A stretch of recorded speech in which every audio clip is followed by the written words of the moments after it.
1 minus cos 2t. That is your final answer using convolution theorem. So one more example which is based on convolution theorem we are going to discuss. So here whenever you are given such like this and 1 upon s square plus 4 raised to 2. So that is you are having two function and both of them are similar. Fs is equal to 1 upon s square plus 4 and gs is 1 upon s square plus 4. So obviously ft and gt are L inverse of fs and gs. So sin 2t by 2. One more thing which all time we needed is fu and gt minus u.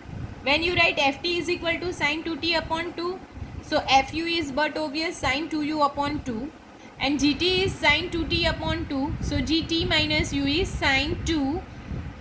Instead of t, put t minus u upon 2.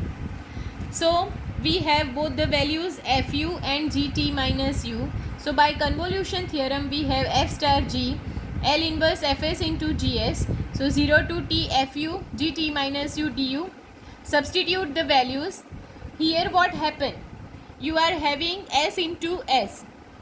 So here we multiply and divide with 2. So 2ss, that is 2ss is equal to c minus c or minus c plus c. We have applied this formula over here. So हमारे पास जो multiplication का relation था that we have converted into plus. Now substitute the limits and integrate both the terms. So you will have after completion of this final answer in terms of 1 upon 16 sin 2t minus 2t cos 2t. So here in the first term you have cos 2t which is integrated with respect to u. So cos 2t is behave as a constant and integration of 1 is u. So here and cos 4u minus 2t का होगा sin 4u minus 2t upon coefficient 4 that will be written in the denominator. So this is your final answer using convolution theorem. So today you have to practice all the example which will follow the same pattern while to obtain answer using convolution theorem. First step, what is the first step you are going to do? Find ft and gt. Second step, write down fu gt minus u. Substitute the values in the formula and then integration. You will lead your final answer. So this is the step you have to keep in mind when you are solving the example using convolution theorem. So now one important topic that today we are going to discuss, that is periodic function. Now periodic function is very important as far as definition concerned. A function ft is said to be periodic function with period p if it satisfies the condition f of t plus p is equal to f of t for all t greater than 0. Now here p is period. So just example, when we are writing cos 2 pi plus theta, it is always written as cos theta.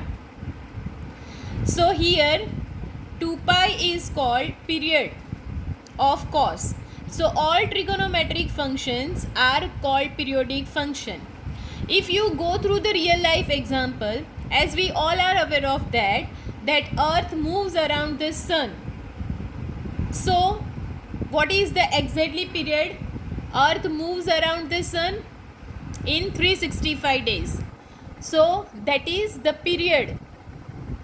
Okay. Now why periodic function we are discussing here? Because we want to find Laplace transform of periodic function. So this is the formula for any periodic function ft which is piecewise continuous also. So Laplace transform of any periodic function is solvable by the formula 1 upon 1 minus e raised to minus ps integration 0 to p, where p is period of the given function e raised to minus st ft dt. So this thing you have to keep mind that whatever function is given to you, if it is periodic, then you have to apply this formula to find the answer. Tomorrow we will see how to solve example of periodic function. Thank you.